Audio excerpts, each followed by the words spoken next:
Hey team, this week we talked to Phillip Mills, the founder and executive director of Les Mills International. Some people might think Les Mills is just a few gyms in New Zealand, but they would be terribly, terribly wrong. Les Mills is a global fitness empire with gyms in over 100 countries around the world. Yeah, they started with $1 classes back here in New Zealand, but now there's over 140,000 instructors all over the place. This is the story of how Phillip Mills took over the business from his dad Les nearly 40 years ago and turned it into a global fitness empire. This episode is brought to you by TAB. Download the new app today and get your bet on. Phillip Mills, welcome to Between Two Beers. Thank you. Glad to be here. We're very excited to have you in studio today. I don't know if you know this, but you've lived quite a life and there's quite a lot to cover here. Are you aware of this? I'm very old. We've cast our net far and wide in the prep for this one, and there's two themes from our contacts that keep bobbing to the surface. One is you're a force of nature with an insatiable work ethic, and two is you love a practical joke. And we're going to get to them both, but I wanted to start with the first one. So you turned 70 a few months ago, and from those we've spoken to, there are no signs of slowing down. And I wanted to start by asking you what it is like and what it means to be 70. Yeah, I'm somewhat depressed by the number. I guess it means that you've got less to go, and I love life, and so I'd like to live a hell of a lot longer. It's been a wonderful ride. Had lots of downs as well as the ups, but generally, it's wonderful to be alive and to be healthy, and I'm not too thrilled about the fact that the countdown is going on, but I'm not physically feeling any slower or mentally. Yeah, that's right. Do you feel 70? Do you still have the mind of a What does 70 feel like? Yeah. well, I don't know. Yeah. You know what I mean? I still haven't grown up. Still don't feel like a grown up. But, energy levels, and how are those in comparison? Like, have you noticed a slowdown, for example, in the last few years? No, not really. No, I guess it'll come eventually, but maybe when I'm 85. I spoke to your EA Kenza in the build up to this, and sort of I asked what you're like, and I want to read what she said. He does long days. He normally probably works 6 or 7 days a week. He works on holiday. He's a night owl, and he's also a bit of an insomniac. And because we're a global business based in New Zealand, that means that we have calls and emails every hour and across the weekends as well. His schedule is busy. He's across quite a few businesses. He's got the international business. The Mills family also owns the gym chain. And then there's Pure Advantage, the not-for-profit that he set up with Stephen Tyndall and Greta Ross, etc. So because of that, his diary is always oversubscribed. So I have to be the one that protects him from himself sometimes. He has an amazing capacity to work long hours. He's pretty incredible. I wanted to ask sort of about that schedule and that work ethic. Like, has that always been the case for you, just enjoying being busy? Yeah, guilty, I guess. Yeah, I'm a workaholic, and I don't know really what drives that. I maybe it's like being addicted to something, being addicted to looking at social media or something like that, which I don't do. I don't have time to. But I love work. I love the stimulation. I guess there's an adrenaline hit that you get from the constant excitement and stimulation of work. Is it completing things, or is it the challenge of taking on new tasks, or does it fuel itself, that busyness aspect? I think it's just the thrill of doing it, just the excitement of being engrossed in the things that you're doing, every single thing that you're doing. And I am one of these people whose mind is constantly bombarded with new ideas. I wake up in the middle of the night with ideas, and the staff groan, the team groans if I do go away on holiday, because I know that I'm going to come back with 100 new ideas that I'm going to bombard them with. And that's something that I've had to learn to regulate myself around over the years. You can only really sort of do one thing well at a time, and so you've got to choose. You've got to, I guess, if I've had any learned wisdom, you've got to prioritise, and you've got to choose what you're really going to focus on, because it's focus that makes genius in the end. And it's 1% inspiration, 99% perspiration to get things done. So you've got to have the team able to sort of focus, and you do have to decide what you're not going to do. But I'm driven. I'm tortured by new ideas all the time, and I love it. I'm addicted to it. I guess a lot of it also is probably survival instinct.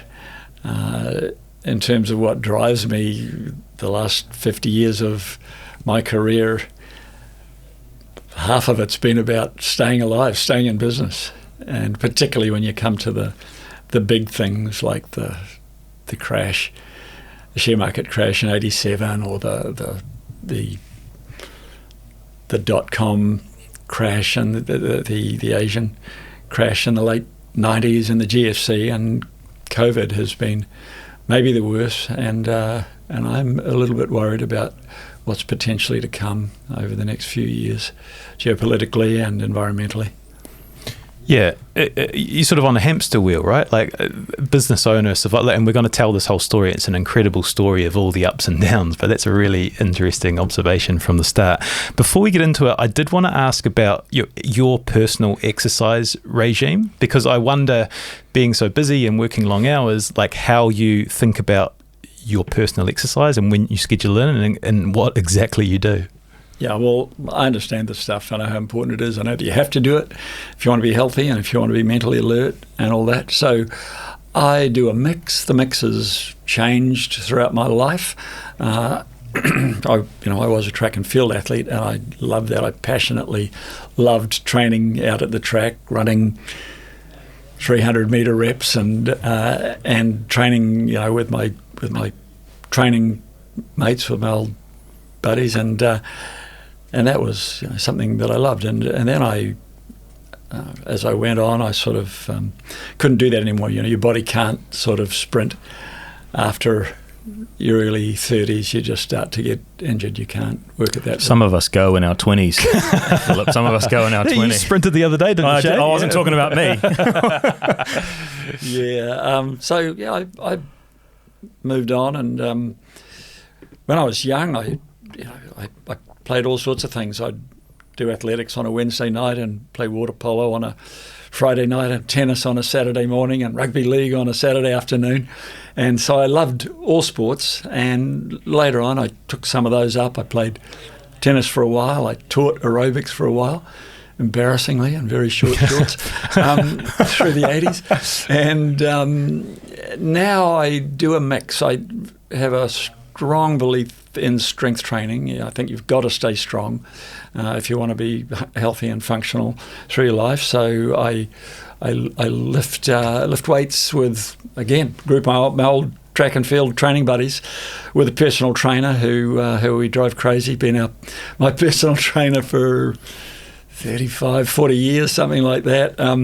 Herbie Chang, huge, big Fijian guy who tries to intimidate us into doing what he says. Do you chip back at the trainer? I give my trainer a bit of grief when I don't feel like doing something, but do you have a bit more license to do that, given that you might... Power dynamic at play. Yeah. We're hopeless. I think he's pretty much given up on us, but it is great to train with your mates. That's keeps you training, keeps it fun if you can make it social. So I do that. I do body balance classes, which is a sort of a yoga-based class, yoga tai chi, which keeps me mobile and keeps me... Actually, it's also strength work. There's a lot of functional strength in yoga. People don't realise that. And I love to ride the bike. Really passionately love to ride the bike, with either in a bike class. It's a class that we do called the Trip that I love. Or just outside with my AirPods in my ears, with my music playing. So I mix it up. Got to have that mix of cardio and strength. And you ever listen to a podcast when you're doing your exercise? I have to admit that I don't. I'm sort of addicted to music. Yeah. I love to work out with music. Yeah. Are you a first thing in the morning exerciser, or are you? No, I'm a lunchtime exerciser. Yeah. Okay. I feel like that's a myth that you got to get it out of the way early. Just get it done when you can.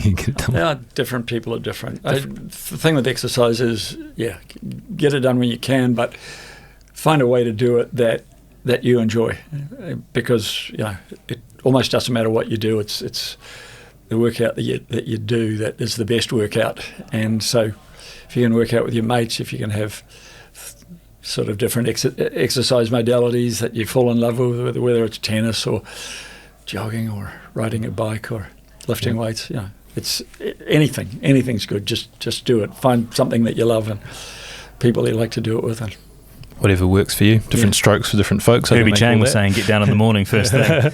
But that's the practical joke side has come through. I think everyone we Literally spoke to everybody has said, you got to ask him about his practical jokes. I don't know, like fish and draws, and I don't know if this was like jumping off the Waiheke ferry and things. I don't know if that was a practical joke, but like, is it just that fun side? Can you tell us about why that is important to you?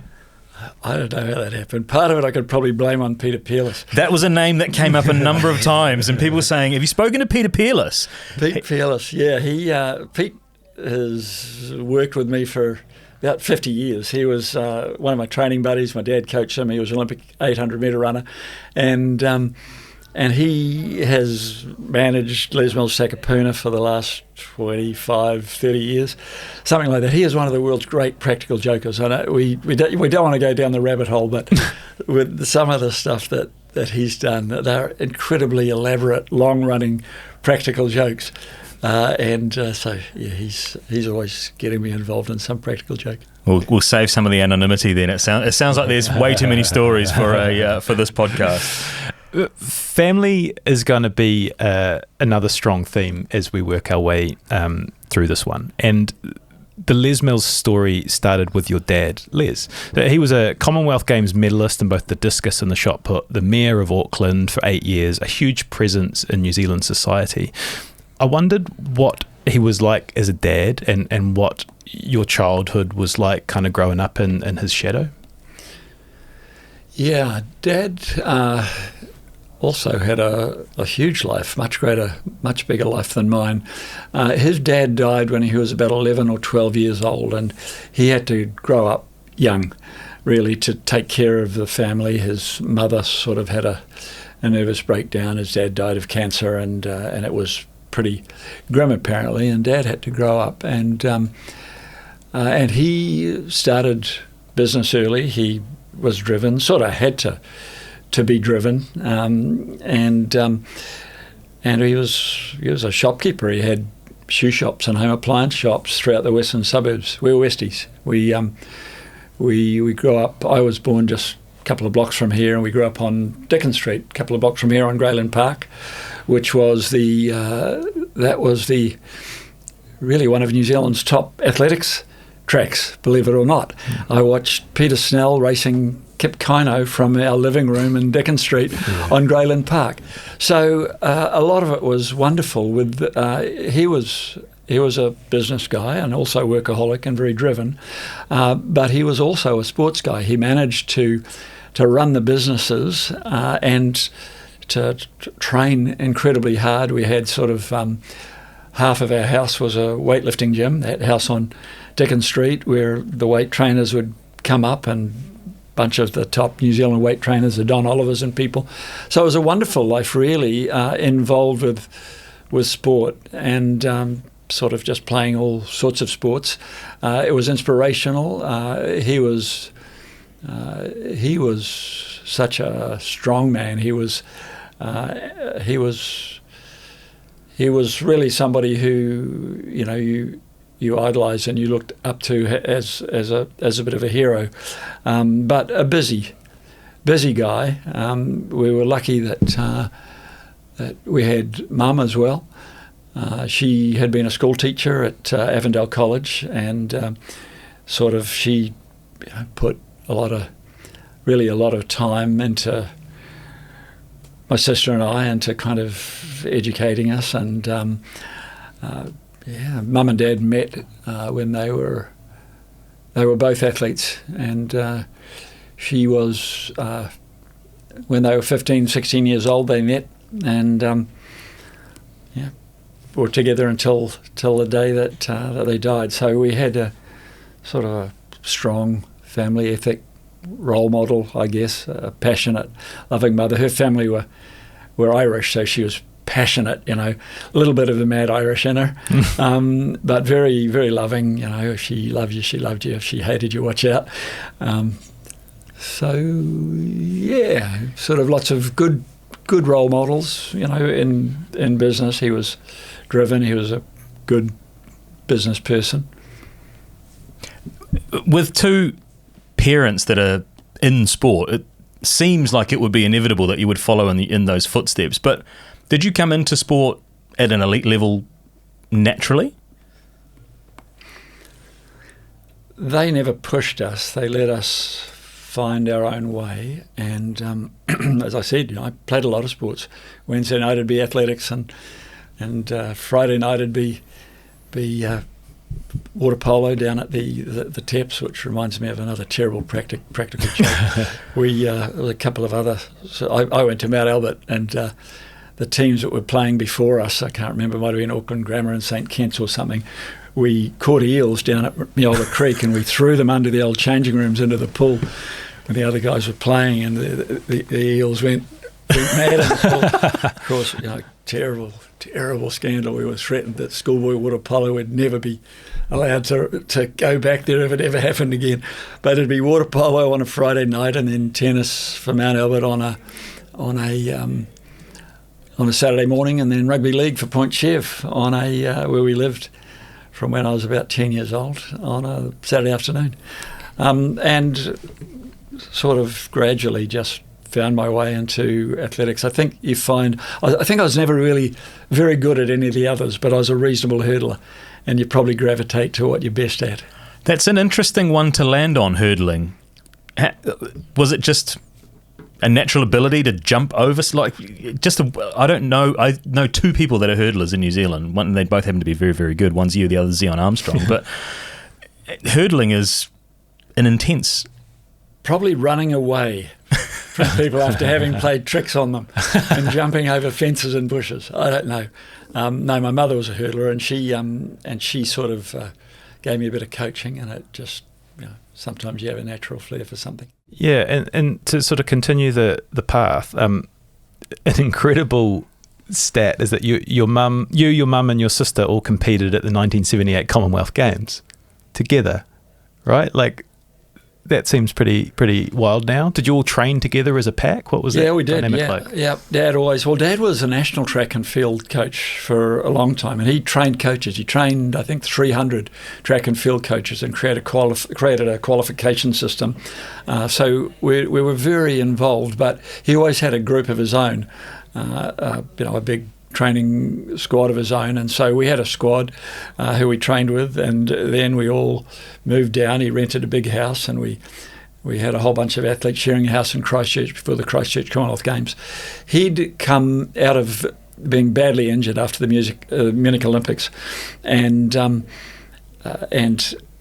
had really completely torn his shoulder almost out of the joint in a track meet after the 72 Olympics, which he'd been a finalist in.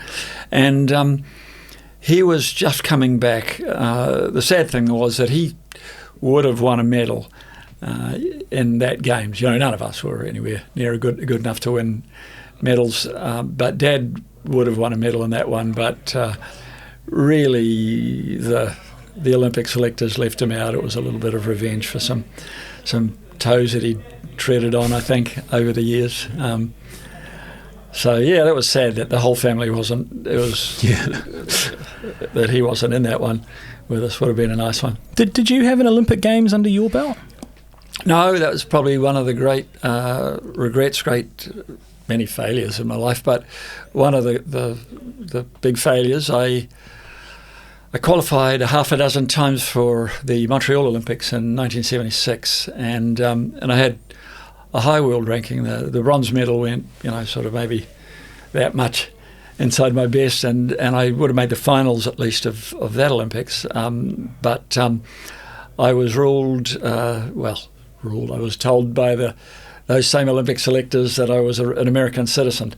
I was an American resident. I wasn't eligible because I was an American resident, and one of them said to me, "God's own not good enough for you." I think a little bit of kind of evening of scores. I'd said some pretty aggressive things about them not putting Dad in the '74 team, and so I think they got me back for that. But every cloud has a silver lining, I guess.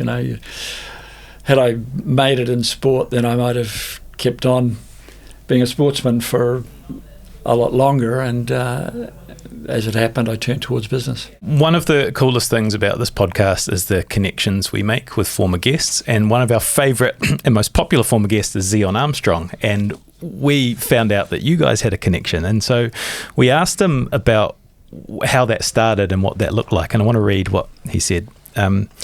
And so we actually asked Zion to describe you. And he said, "The first word I wrote down in preparation was generous. Generous with his time, generous with his wallet. My first memory of Phillip was actually when I was running, because he used to have the New Zealand junior 400 metre hurdle record, and I broke his record. Later on, as I was trying to get faster, I was like, who in New Zealand can help me and give me some thoughts or tips? I'd never met him, but I wrote to him, and he and his wife actually made an effort to drive out to North Shore, where I was doing a training session, just to watch me train. And his exact words were, 'I'm not sure why you reached out to me, because you're faster than I ever was, so I don't know if I can give you any tips.' But the fact that he did that with all the stuff that's on his plate and made the effort out just shows the sign of a man that's very generous and very caring." Do you remember that initial contact with Zion and that story? I do. I mean, it's lovely of him to say that. We were both 400 metre hurdlers, and that's an obscure event, and I'm passionate about coaching and about sort of performance and how to improve people's performance.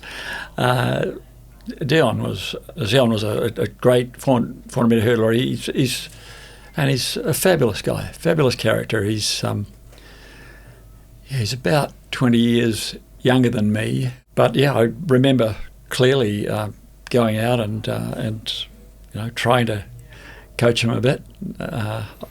I think probably he could have gone a lot further in track than he did. His life story is amazing. He started sort of with Adidas unloading shoes out of containers in Onehunga, and sort of climbed the ranks and climbed them, and as I'm sure you know, wound up being the CEO and president of Adidas North America, and sort of took it from $2 billion US turnover to 4.5 or something like that. So a great business person and really a great guy. And you stayed in contact. Well, you're still in contact now. So yeah, we're still mates. I still catch up with him. I had dinner with him last week, the week before.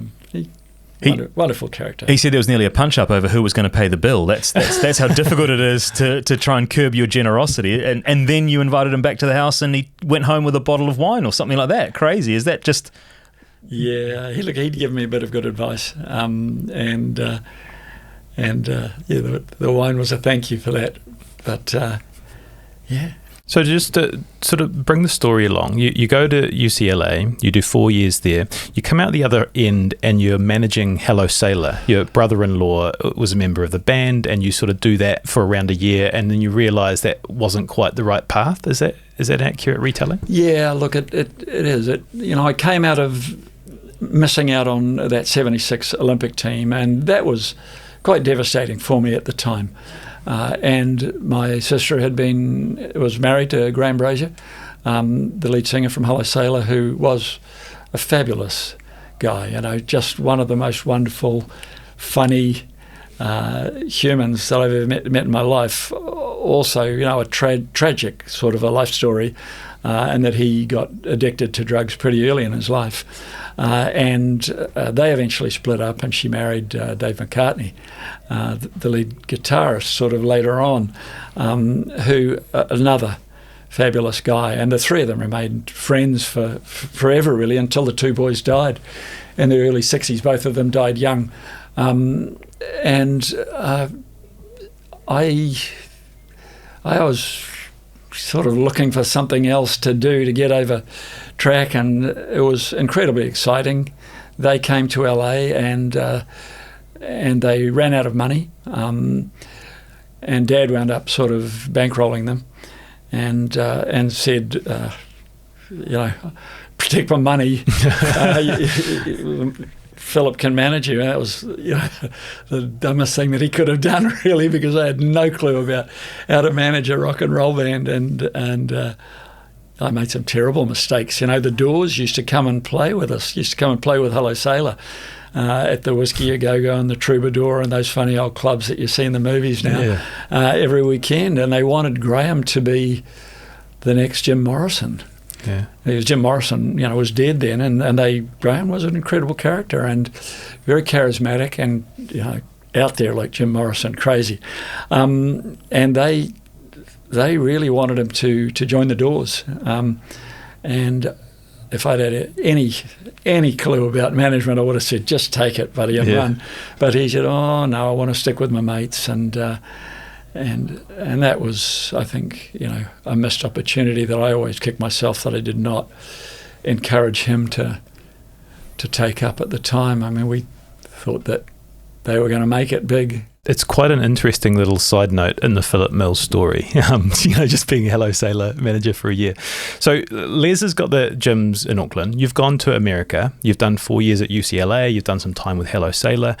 And then you come back to New Zealand. But in your time in America, you've kind of picked up on this aerobics space and this aerobics craze kind of like picking up. And you come back with these fresh ideas, and then you have a chat with Les about, what is it? Is it that you've got an idea for the direction of the gym and you want to get involved? Look, a year of working with a rock and roll band in Hollywood was not the healthiest year of my life, and in Sydney for a while, because we went from, when the visas ran out, we went to Sydney, and that's a fast lane, very unhealthy life, and I really was pretty off the rails at that time, and sort of drowning my sorrows, getting over the trauma of not really having met my goals and what had been my lifelong passion until then, which was sport. And it took about a year for me to sort of straighten myself out and realize this is not a healthy lifestyle that I'm living here.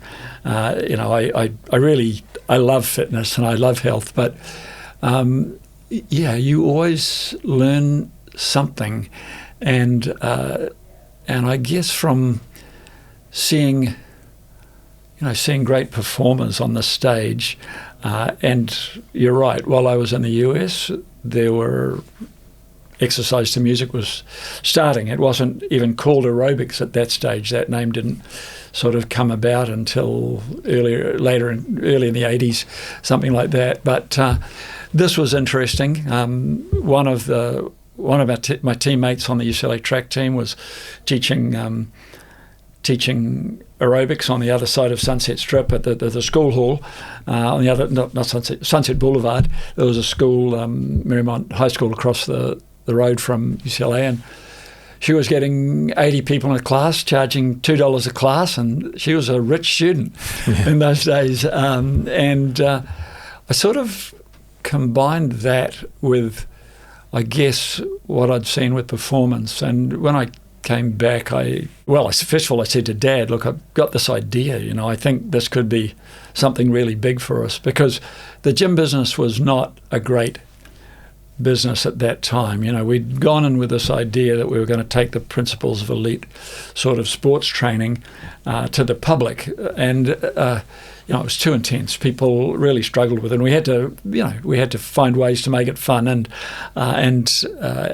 Dad and the other coaches and Mum and the other coaches who worked there were finding ways to make it fun. But this one really seemed like a great way to make it fun, and we hired a whole bunch of people who were in theatre and who were singers and people who were sports people, and we said, let's combine entertainment and exercise, and we created the word exertainment,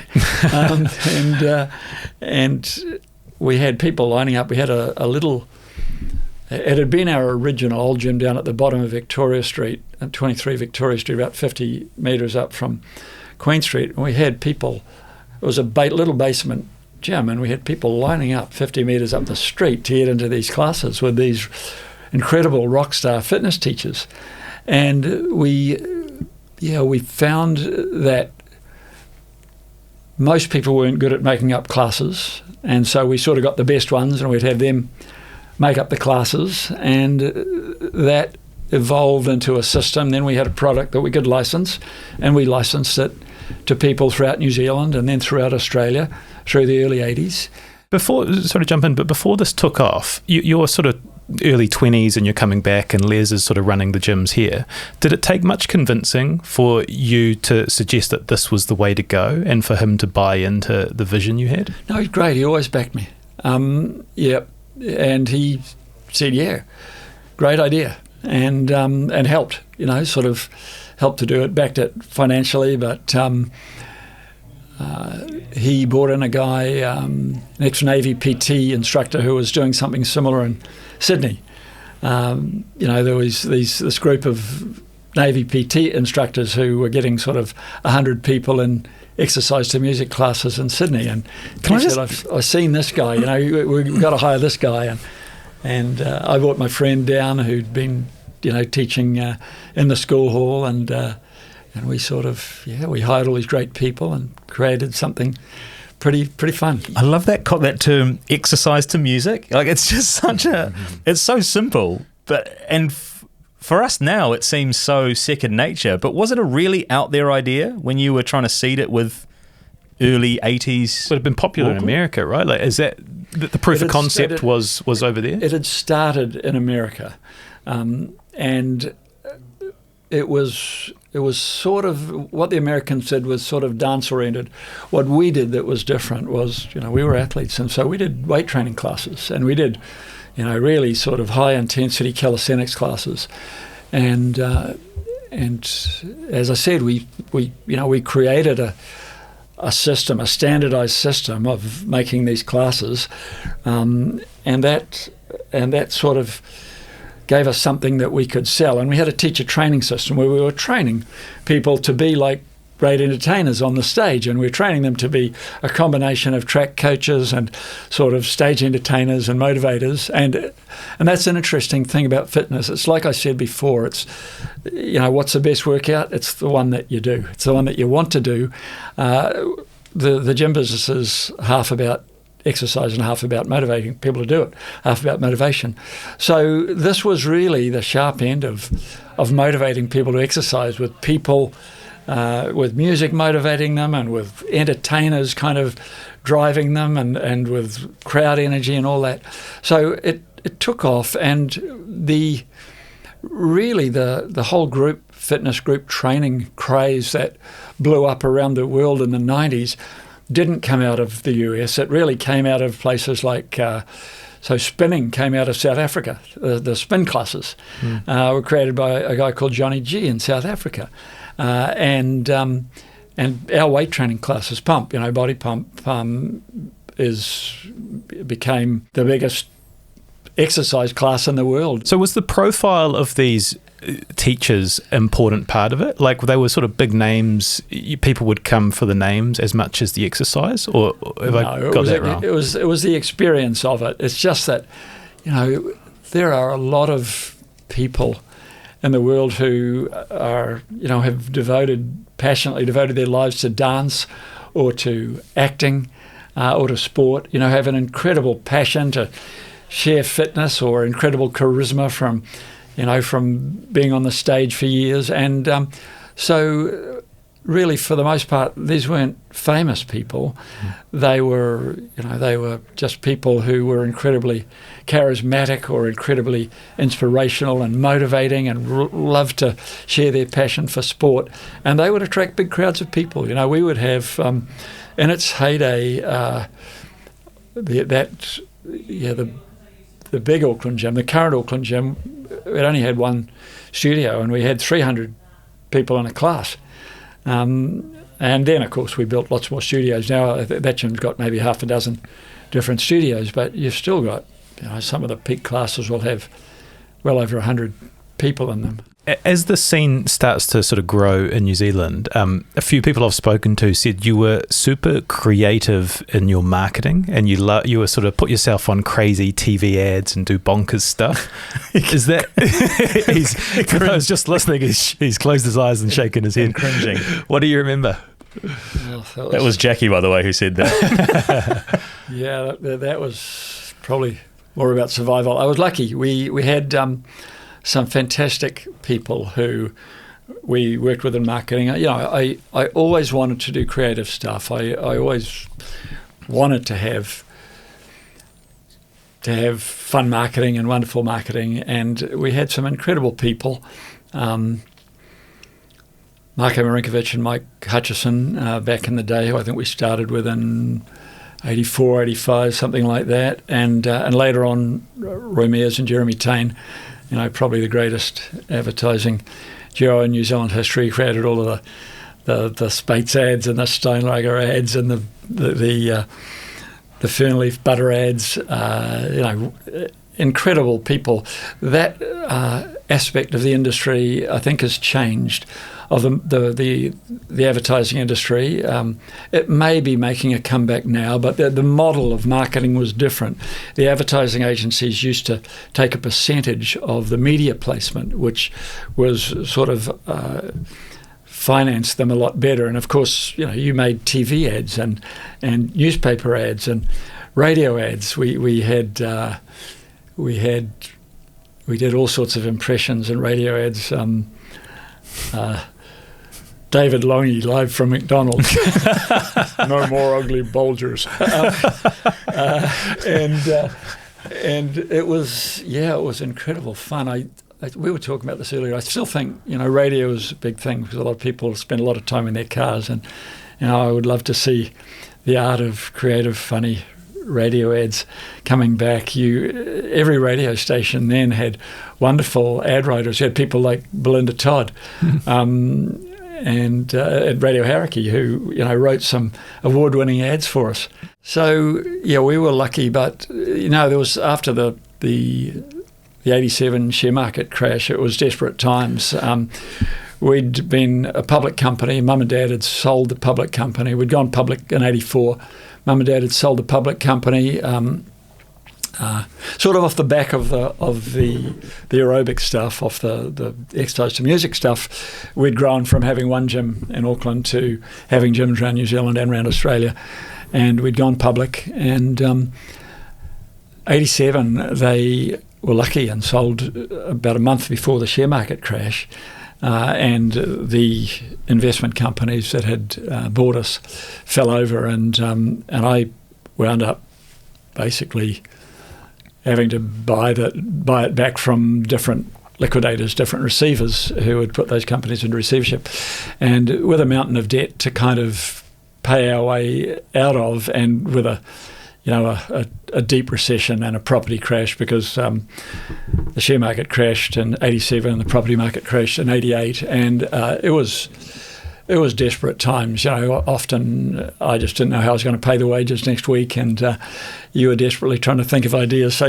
going on the TV and wearing funny costumes and sort of shouting about some incredible, irresistible offer were just one of the things that really you did to stay alive. How much debt did you take on?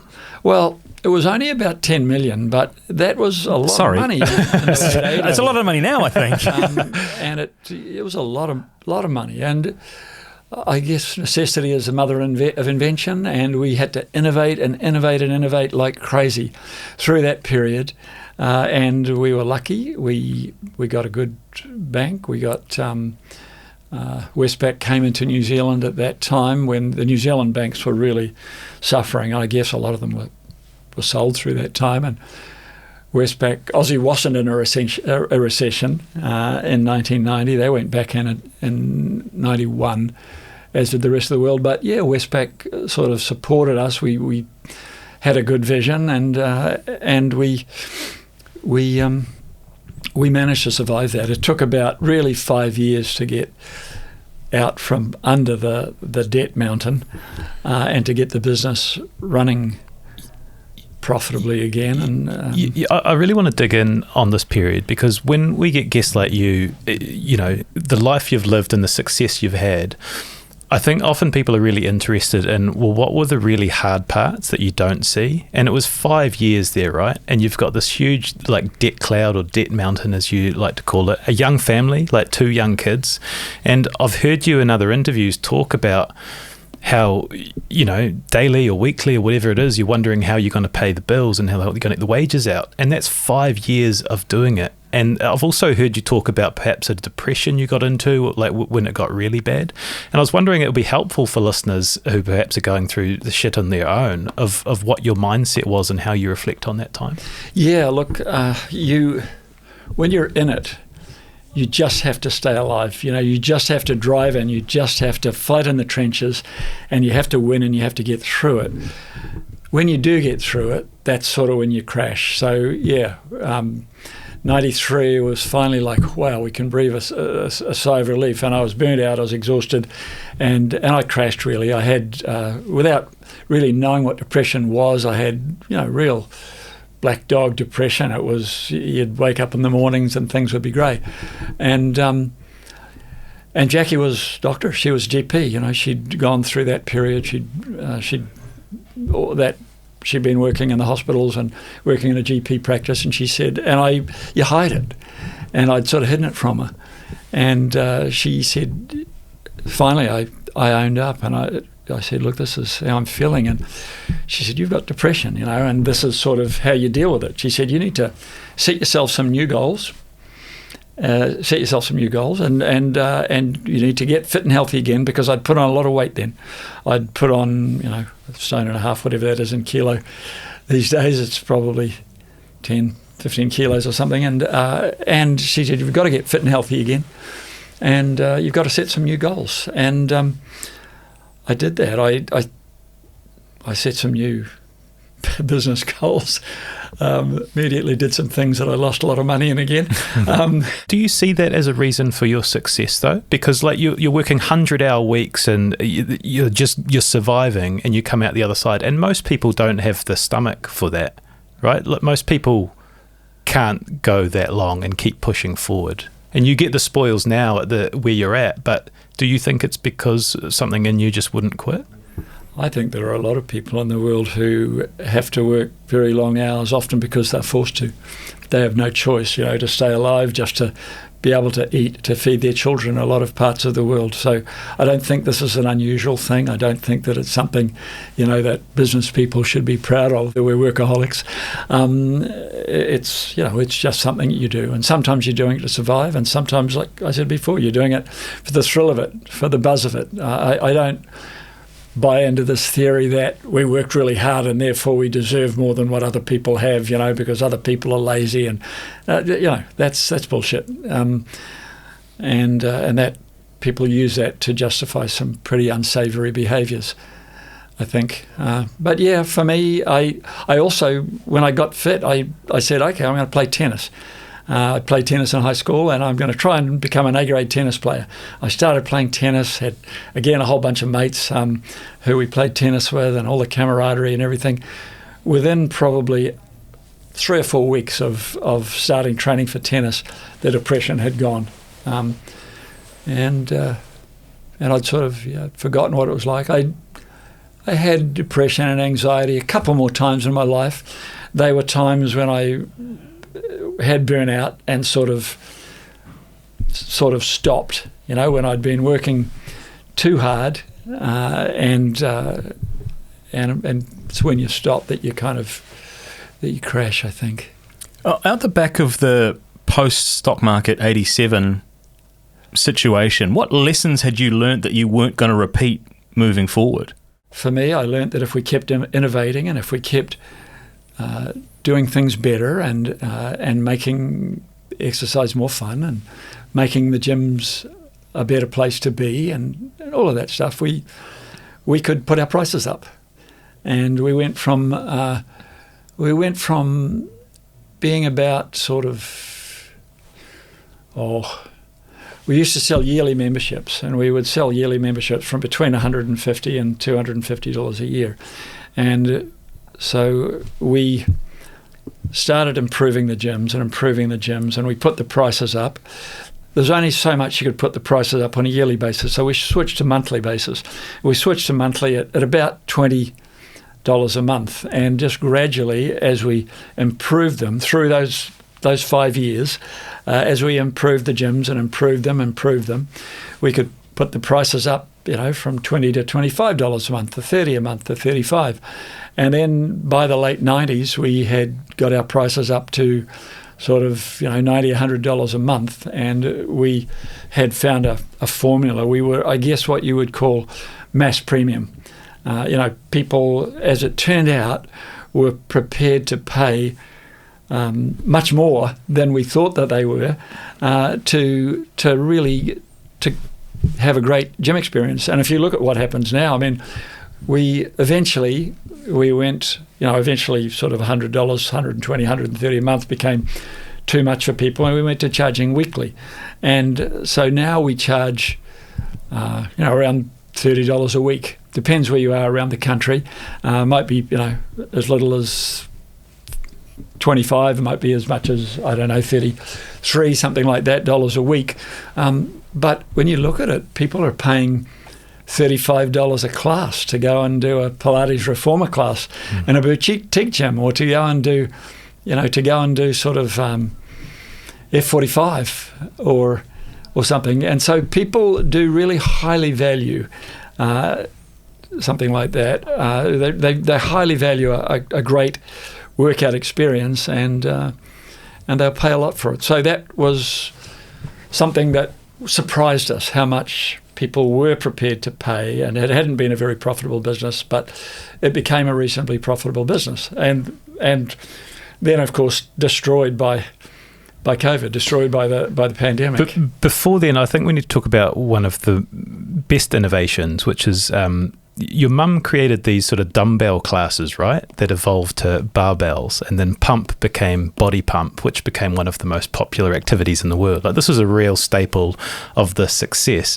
Do you remember that sort of that combination of scenes? Is it your mum literally has created something and you've innovated and you're like, I think we're onto something here? Yeah, look, absolutely. We were doing a lot of very sports oriented athletic type of classes, and mum was teaching dumbbell classes, and I was teaching a circuit class where you'd work out 35 seconds on a machine, and then you do 35 seconds running on a mini tramp or riding a bike in the middle, and then 35 seconds, and you'd work your way around the circuit. So weight training classes, and that was something that became huge. Those circuit classes evolved into really what the F45 guys and the BFT guys and all those guys are sort of doing around the world. And I said, look, let's do an actual weight training class. Let's do a barbell class. And the dumbbells were a pain in the bum because you had to have thousands of them, all different weights. And I said, well, let's do an actual weight training class where you can load different weights on and off, and you can increase the weight. You don't have to have sort of thousands of dumbbells, and you can do it slow and strong, build strength, because the strength trend is something that's been growing and growing and growing. That's something particularly that women have wanted for decades. Women have wanted to be stronger and more empowered. And with that, the rise of physical strength training for women has just been something that's been growing and growing and growing for years. Originally, when we started doing those sort of classes, women would say, we don't want to get muscles. We won't get muscles, will we? And but now it's strong is beautiful. And it's a wonderful thing to see. I love it, but it was so. Yeah, we just was a natural evolution. Just Jackie and I and another friend, one of our teachers, Pete Phillips, started just teaching these barbell classes. Started making them up in the living room, and it was such a simple format, and people could come in and do it with almost no weight, and they could add weight, and it had a particular formula. We mixed the different types of lifts with different types of music, and it was very motivating for people. And it was turned out to be just what the world was looking for when we... Yeah, you could say that. I wonder what it's like coming up with an idea and then seeing it. I think the number I've got is 20,000 classes around the world doing this thing that you've kind of come up with. 22,000 gyms. 22,000 gyms. 2,000 gyms and 100,000 odd teachers around the world who... we've got 28 different classes standardized classes that we now sell, branded classes. But Pump is the biggest, overwhelmingly, and Body Combat is big. Body Balance is big. So our Yoga Fusion class, it's the biggest Yoga Fusion class in the world. We created the category of Yoga Fusion when we started teaching Body Balance when Jackie and some of her friends created that in the mid-90s. It was like, you can't put yoga to music. You can't mix yoga with Pilates and Tai Chi and other things. That's. But now they all do it. Now all of the world's best yoga teachers teach with music, and they mix Pilates in with it and all that. And we're in 14,000 gyms around the world with Body Balance, which I think actually makes it the biggest yoga class in the world, not just Yoga Fusion. The sort of the systems that we found over the years to make exercise fun and to standardize it, to make it something that where we could go to gyms and we could say, you learn this system, every one of your classes, we guarantee a great experience. If people say why, if the gym owners say why, we say, look, we take 3 months making every single class. There are a whole team of people who work on BodyPump, who iterate and reiterate and reiterate it. They listen to 2,000 songs to find the 10 or 12 that are going to work best for teaching bench press or squats or deadlifts or whatever, and they try stuff over and over again, and then we bring in the best teachers around the world to film it, and it goes out to 100,000 teachers around the world, and they learn it. So we say, you're guaranteed. You can have your own teachers make up a class and sort of, make it up in their living room and teach it tomorrow, but these classes are just curated to the nth degree, and we've got sort of secret formulas that we've developed to make them better and better and over the years, so it's a quality assurance tool for gyms. There's a certain element of sort of luck and good timing in the story, isn't it? Your parents selling the gym before the crash, you're getting the programs ready just before COVID hits. But was that COVID period, we spoke about the sort of the 5 years of the cloud with the debt and after the crash. Was that COVID period equally stressful with the uncertainty of when things would open with the gyms and when they would get back? And, how were you through that period? Yes, it was stressful, although not as bad as other times had been, because when we saw that we could pivot to online and that we weren't, for a little while, for the first few months, it was like, well, we don't know if we're going to be here in 6 months' time. But when we saw that, because it skyrocketed, home fitness skyrocketed, we were able to sell a lot of our BodyPump equipment, for instance, to people at home. Also, that did very well during the pandemic. So that was a bit of a relief. And I think in terms of my experience of the pandemic, I think for a lot of us, for people who didn't have to sort of manually labour and go to work, people who could do their jobs at home, was quite idyllic.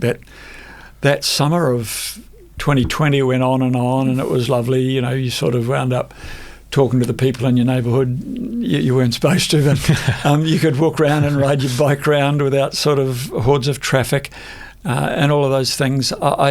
it was nice. The second year, as it started to cut, it got harder and harder and harder. And I make no criticism of the government for that. I was completely supportive of what the government did, and I believe that they saved at least 10,000 lives. I heard Sam Neill say on YouTube, I think 30 or 40,000 lives or something were saved, and you could not support that. So I think Jacinda was a brilliant Prime Minister. I think that what she did was absolutely driven morally by wanting to do the right thing. I think had we not had the pandemic, had we had a combination of a Green Labour government, New Zealand would have been a much better country by now than it is. And I think it was just a terrible stroke of luck that one of the most brilliant Prime Ministers that we've ever had really had to be consumed by that, and ultimately in trying to do the right thing was kind of trapped in a corner where the government had to lock us down for far too long, and so the experience of that for I think most of us, for most New Zealanders, in the second year of the pandemic was a pretty bad one, and has led to some pretty sort of unsavoury outcomes in the longer term. We're going to get to some sort of political stuff soon, but I just wanted to touch on your wife Jackie, who is an incredibly important part of the story and incredibly established in her own right. She represented New Zealand as a gymnast and aerobic champion. She became a GP, an obstetrician and specialist in nutrition. Did that for 20 plus years and then became the Les Mills Chief Creative Officer. Can you speak about the importance of having her by your side as perhaps your anchor and moving her into the business? Wasn't so much having her by my side or my anchor. She was half of everything that we did. Everything that we've done. Any of the successful stuff, I'll take the blame for most of the failures, but for all the failures. But the successful stuff that we've done has been always at least half down to Jackie. And we met. She was working in the gym. She was her gymnastics coach had been the boss of the women's gym, the woman-only gym, and Mum said to me, "Hey, this fabulous young woman who's doing a holiday job in the gym. I want you to meet her." Because, oh God, no. And I don't know about it. But then she came along to a teacher training course a week later, and it was love at first sight. And did you have the shorts on? The singlet? It must have been something that attracted her to me. But we've been together ever since, and she has been, my partner, not just in life but in business, for 45 years, and half of all the innovation. And she's a much better business manager than I am, for instance. And she's, runs really well. She was a GP, and as the company got busier and busier and busier through the 2000s, she sort of cut that down to being 3 days a week and then down to 1 day a week. And eventually she just had to go full-time, but she'd been working with me on the creation of the classes since 1980, really right since the beginning, and training the teachers and all of those things. So, yeah. Well, it's not just the two of you as well, because it's history repeating. So where you came into the business with your father, Les, your children have also since come into the business as well and injected their own ideas into it. Has that been an interesting exercise in learning and listening, and to Stephen's point, managing that family dynamic? It has. It's been really a lifesaver for us, because you do have to renew yourself as a business, especially in this sort of a business, which is a weird version of an entertainment business, if you like, entertainment. And Gen X was kind of similar to the boomers. We were able to refresh and renew. As boomers, we knew enough about how to create stuff that, like body pump and body balance that Gen X liked. But when the millennials came along, we weren't able to do that. And, our kids said to us, "Hey, some of the stuff is pretty cheesy. It's like our friends don't want to go to these gyms or go to these classes. It's what their mum used to do. And so, we were very open. We said, right, well, show us how to do it. And they did. They just created some amazing stuff. They and their mates and their teams, because they've also built incredible teams around them. As we'd built incredible teams around ourselves, they built incredible teams around them. And, they've created some of the absolute cutting edge classes in the world. Like the trip, for instance. Our son and his group of his team created what is 10 years ago, what is still probably the most cutting-edge fitness experience. And the trip is a cycle class where you are sitting in a room with maybe 50 or 100 bikes, and you've got a screen that's 10 metres, 20 metres wide, and you're riding down a road through a city in the future, or underwater, or on another planet or something like that. And the CGX that sort of goes into it, when they first started creating it, it was 6 full-time CGX artists taking 3 months to make a single class, and it was incredibly expensive. But of course, the way that tech's evolved, it's still expensive, but that's got cheaper and cheaper, and you're using real engine and gaming engines and things to make that stuff. And that is just that's going into COVID. We only had about 110 gyms around the world doing it. Now we have about 4,000 gyms around the world doing it. We used to say, you have to have a minimum 10-metre screen. And then we sort of realised, we started trying 8 metres, 7 metres, 5 metres. And we realised if you've got a small cycle studio, you can have a 2 or 3 metre screen, and it still is that immersive experience. And so we just took the limits off, and we said, okay, any size screen. And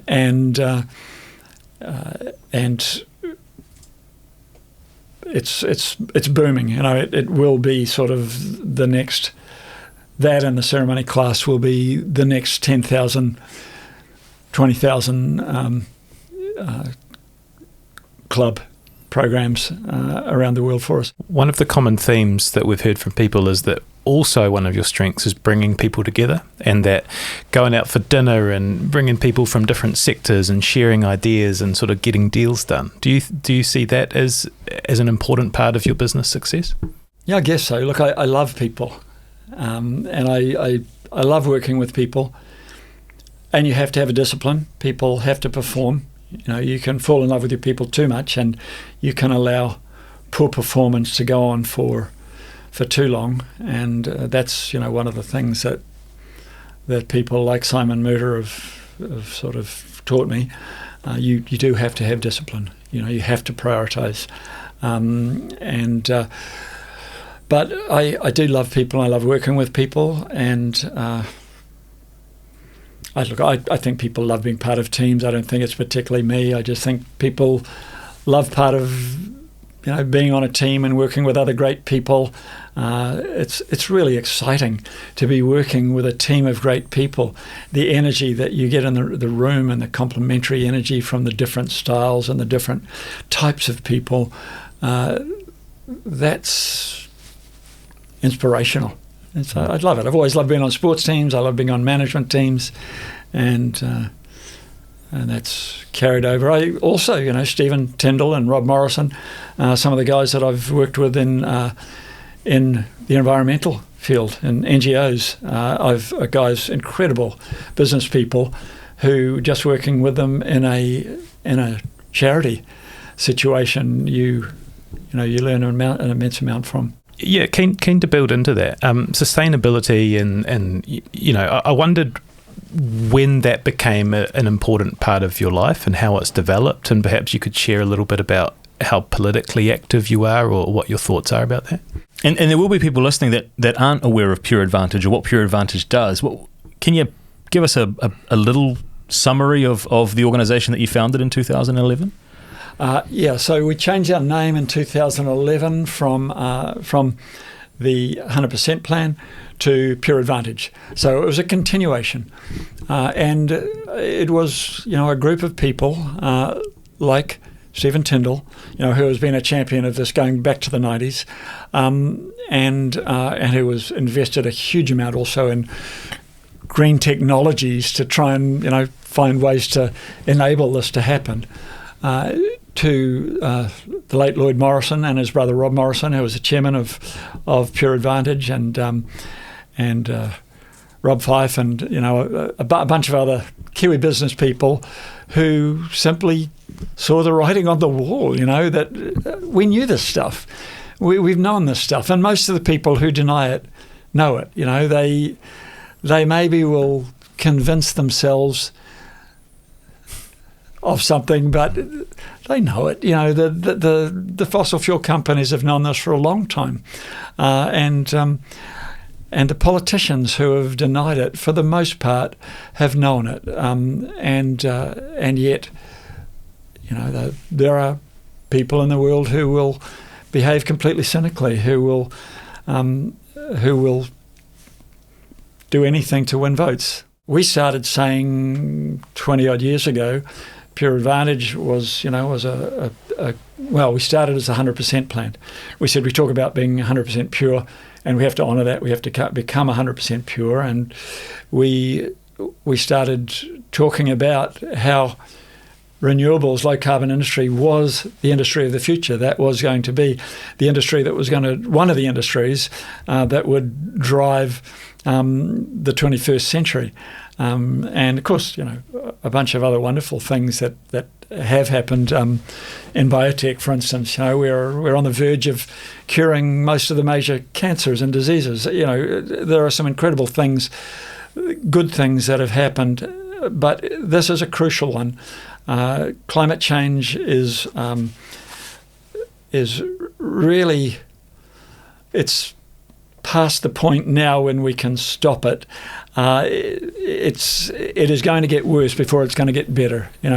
If we act now, we are still not going to be able to stop the worst effects of it. It's going to take maybe 100 years, and it's going to get worse, and then it's going to gradually come back if we can avoid a catastrophe in the meantime. But in the meantime, we are going to get much worse storms, much worse floods, and you just can't keep your eyes shut to that. I'm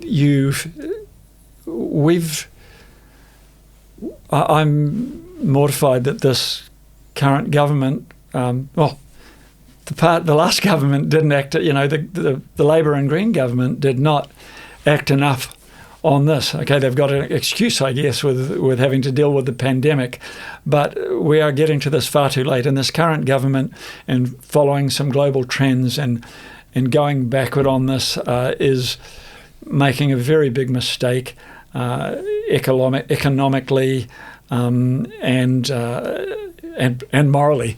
But if you just look at the economics of it, Cyclone Gabrielle cost New Zealand somewhere between $9 and $14 billion. And there are going to be more of those. It's going to get worse and worse and worse. We can deal with this stuff for a lot less money than that. If we don't honour our obligations, our global obligations, our nationally determined commitments, then our trading partners, certainly Europe, the European farmers would love the excuse to sort of ban New Zealand goods. We have to do this stuff, and we also have to do it to create resilience. McKinsey have said the world needs to be spending $2 on resilience, climate change resilience for every dollar that we spend on sequestration right now, on mitigation. We do have to get off fossil fuels. We do have to decrease the amount of global warming gases that we greenhouse gases that we're putting out there. But we also do have to get resilient. And some of the things that we can do around that, for instance, are around nature, around just letting nature help us. So regenerative farming is a great one, but planting trees. We have to plant a lot of trees, and they've got to be. It has to be permanent native forest, permanent indigenous forest, which stabilizes climate, local climate, which creates drought resistance, creates flood resistance, and there are simple inexpensive ways and sequesters an immense amount of carbon. There had been an argument that native bush doesn't sequester carbon anywhere near as fast as Pinus radiata, but in fact, the research has now shown that it can. If you plant the correct mixes of bushes, and we found that what goes on underground is sort of 80% of what gets sequestered is sequestered underground, and there are simple ways to do this, simple inexpensive ways to do this. At Pure Advantage, we've commissioned some pretty big research and work around this, and we found that some of the simplest, most inexpensive ways to do it are simply to enrich the native forests, the indigenous forests that we have. So by exterminating the exotic animals, the pest animals that we have brought in over the last few hundred years, the goats, the pigs, the deer, the possums, the rabbits, and there's some wonderful work going on with that. Next Foundation and Zip are doing some incredible work in Fiordland and in Southwestland around eliminating pests and letting the bush grow back, because pests are responsible. Big debate.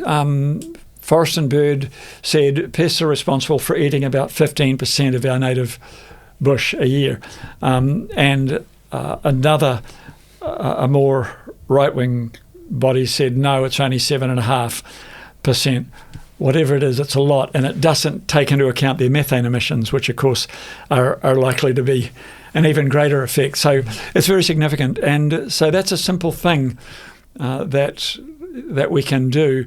But regenerating, planting native bush is something that we can do to make New Zealand resilient, to avoid the effects of this as things sort of do go through that cycle of getting worse and then getting better as the world gradually does make the energy transition, which it will have to. Yeah. Do you feel a responsibility with the importance of this and your resource and your position to sort of lead?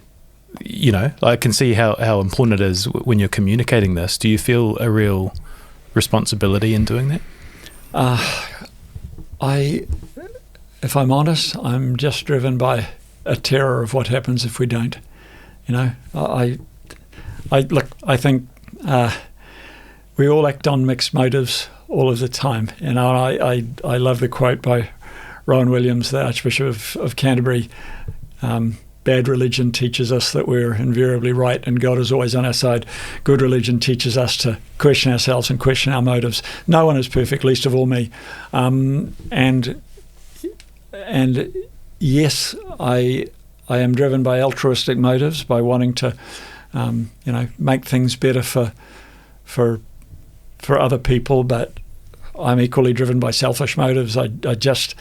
I'm terrified by what happens to our country and to our economy and to my children and my grandchildren pretty soon.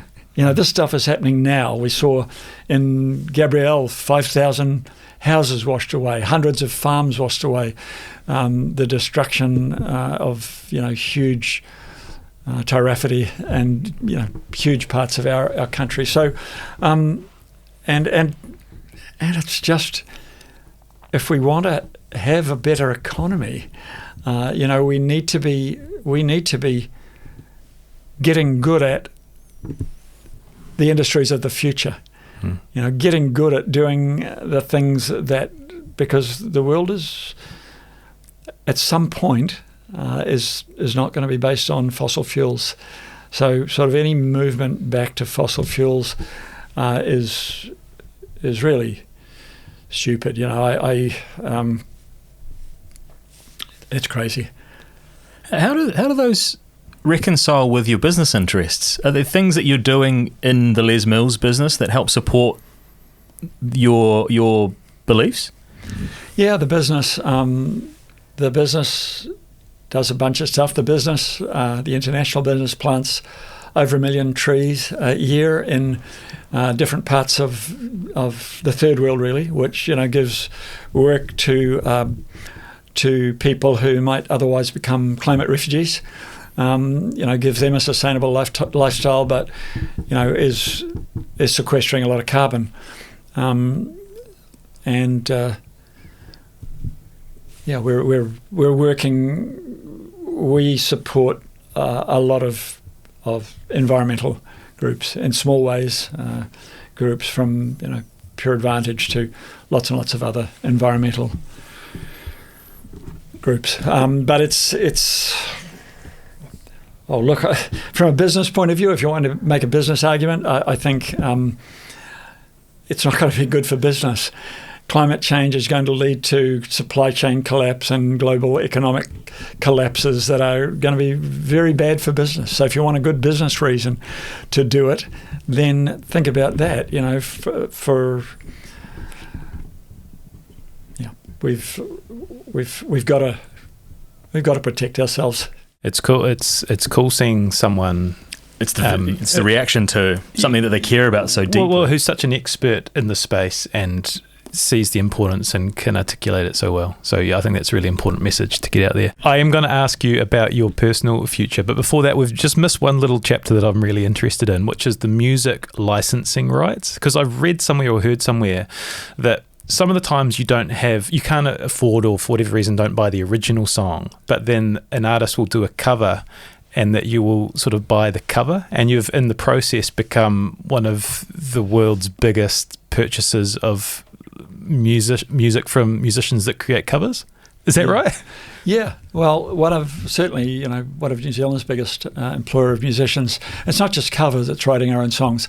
Yes, music is an important part of what we do. Again, sort of comes down to crucial teammates. We were lucky enough to have the late Malcolm Black, who was Netherworld Dancing Tours, wrote the song For Today, wrote and performed it with Annie Crummer, and became a music lawyer and represented people like Crowded House, and really was, an incredible sort of a music lawyer. And he became a partner with me in Les Mills Music, and maybe around the year 2000, about 25 years ago, and built licensing agreements with every music company in the world, virtually hundreds and hundreds of them. The majors, the Warners and the Sonys and the Universals, but hundreds and hundreds of little independent record companies around the world built those relationships. There are all sorts of different music rights that you have to have. The sort of the version of it that is recorded by Universal Music, but also the songwriting rights, and you may not be able to get the rights. One of those rights, you may not be able to get the rights to use an original song by one of the big artists. Might just be something contractual between them and their record company, and you can't get the rights to use that. So then, if we can't do that, we'll get the songwriting rights, and we will work with New Zealand musicians to make remakes, and maybe dance versions, or maybe sort of exercise versions of that. And we've got we work with some great music studios like Big Pop in Auckland. We have our own studio also, ASM House, just a couple of blocks down the road from you all, and we've got a community of writers, songwriters who we work with, and DJs from around the world. It's a crazy spin-off. You never could have anticipated that your dad would start a gym and you'd take it over and it would become one of New Zealand's biggest employers of musicians. Again, necessity is the mother of invention, I guess. But also we had a passion for music. I'd spent that time in music. I did love music. Music was in the family, and so I guess that passion for music, maybe even the time that I did briefly spend in the music industry, sort of helped us to build the systems of music and choreography that we built over the years. Music, wine, suits and glasses? Are those the passion? Are those the real passions of Phillip Mills? No. Look, it's funny. The wine one is a funny one because when I was at university, we went in our first year. We used to. The American beer was terrible. Dishwater, terrible beer at the time. You get some decent craft beers there now, but it was dishwater. And so we used to drink wine. We'd drink it out of a box or out of a jug. They used to call them flagons, and you'd pay sort of $2 for a gallon flagon or something, and half a gallon, I don't know. And then we'd sort of say, there's 4 of us who live together, and we'd say, well, if we put in $2 each, we can, get a decent bottle. And we found some bottles we loved. There was this Mike Harmis Zinfandel that cost us $10 a bottle, and it was just the best thing we'd ever drunk. And we used to drink that, and then maybe once a month we'd all chip in and we'd sort of pay $30 for a bottle of Chateau Lafite or Chateau Mouton or something, drink the best in the world, which cost you at least $1,000 a bottle now, and I'd never buy it. But, you could buy it for $30 back then, and we'd chip in. So I sort of developed an affinity for good wine over the years. And I don't really drink much of it now. I sort of, I really don't drink much at all. Jack and I'll go out for dinner, and often I'll just have a zero beer. But sometimes I have a glass of wine, and just once in a while, if I'm with some people who really like drinking wine, then we will have more than one. Yeah. Or you'd have a 70th birthday, and you have an incredible spread of some of the amazing ones from the cellar. Yeah, well, I sort of emptied out the cellar. At the 70th birthday, there's not much point saving it at this stage.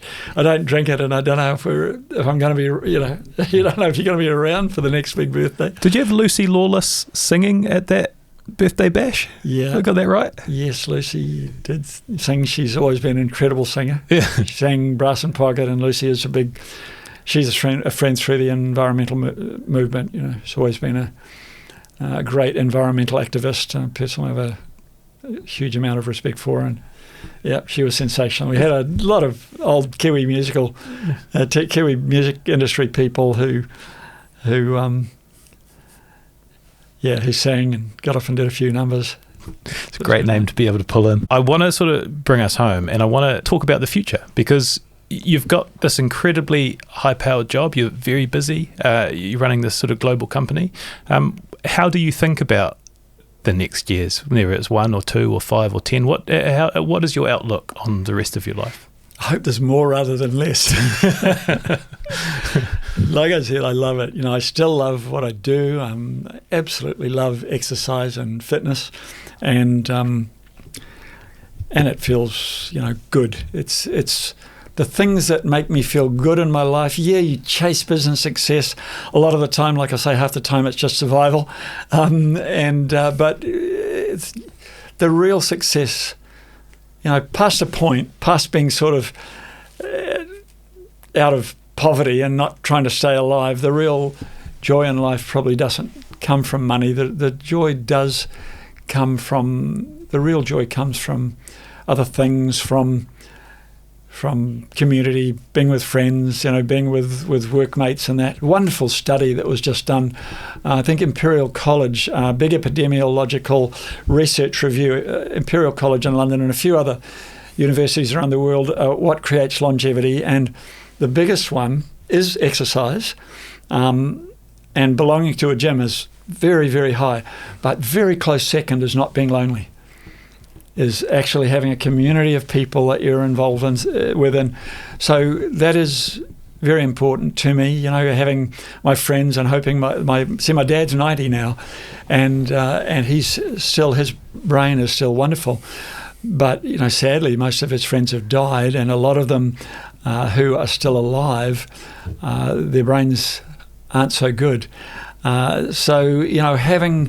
Creating community ongoing for me is important. Staying healthy, keeping exercising, and trying to make a contribution. I would like to play some little part in kind of avoiding climate catastrophe and avoiding and helping to make New Zealand a better country, sort of trying to persuade politicians to make better decisions, to make smarter decisions. It's a really noble outlook. I want to bring us home with just a couple of things. I'm going to read what Jackie has written, and then you got some words from Zion. I asked Jackie to describe you, and she said, he's wild, irreverent, he deeply cares for people, all the planet, everybody he works with. He's the most generous person, and he's got a real spirit of entrepreneurship. He's always got the next idea and knows the next person to help him with the idea. He recruits the people together. One of his big things is you just get everybody at dinner and you give them great wine, make everybody happy, and then you talk the real stuff. That's where the magic happens. He's got one of the biggest hearts of any person I've ever met. I think we've probably shown that to the listeners across this one. It's been so epic having you in and sharing your incredible life story, but I've got Zion to see us out. Yeah, from our perspective, I think as a young business, I came into this episode really excited about understanding the operation and how you went about it. And in talking to Zion, he kind of encapsulated what I was thinking around it. And he sort of said, if you step back and you think of Kiwis that have innovated an industry, they're one of them. Whether it was through BodyPump or the other things they do now, they're taking their training classes to be licensed all over the world, and how many trainers that are following their programs is actually insane. Most Kiwis, all they think of is, it's a couple of gyms, right? But that's the extension, is the networks all around the world. With so many trainers rolling out Les Mills on a daily basis, it's just staggering. The business side is one thing, and I've been really inspired by that notion of fine-tuning the product, of never resting on your laurels and making sure you make those incremental improvements. But having sat here in the conversation and being really present about it, if you zoom out, what's impressed me more is your ability to see that business situation and the success that you've had, but then look at a bigger context around the planet and what's happening there and see the wider implications of some of that consumerism and some of those situations. And I think that's a really, really interesting lens to view the world, and I hope our listeners have garnered a little bit more around who you are, what you do, and what you stand for through this conversation. So thank you very much for sharing that time with us. Thank you very much. You're very kind. Cheers, Phillip.